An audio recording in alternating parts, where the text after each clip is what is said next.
King Charles IE sets a new tone in traditional Christmas greetings. On December 25, the first festive address of the monarch to the British took place, which was broadcast around the world. This year, His Majesty's speech was different from the usual one for everyone, because there was a note of sadness in it. Charles IE spoke about the feelings that his family and himself felt after the death of Elizabeth IE. However, experts and the public noted other points that distinguished Her Majesty's traditional address about the speech of Charles IE. This is the setting, style and content of the speech. It is worth noting that the King's address was recorded in the chapel of St. George, which is located on the territory of Windsor Castle. It is there that the monarch's mother and father, Elizabeth IE and Prince Philip, are buried. I am standing in St.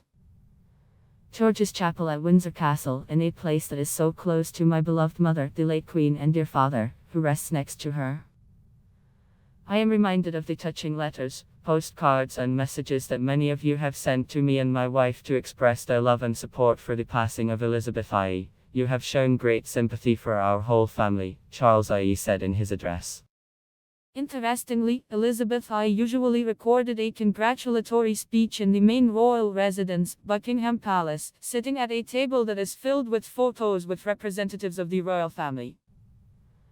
But Charles IE decided to abandon portraits with relatives, so as not to offend the members of the crown with this gesture and leave someone aside without placing the picture in the frame. Experts also noted that during his address, the king radiated more emotions than Elizabeth IE, who usually delivered a speech with military rigor.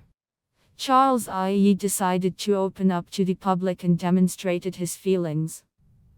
When he talked about his mother, his eyebrows were furrowed, and his face seemed asymmetrical, creating a contrast and showing feelings and willingness to move forward, explained Judy James, an expert in body language and gestures. The king did not forget to thank the workers of churches, temples, mosques, synagogues and gurdwaras for their work, confirming his oath to support different religions.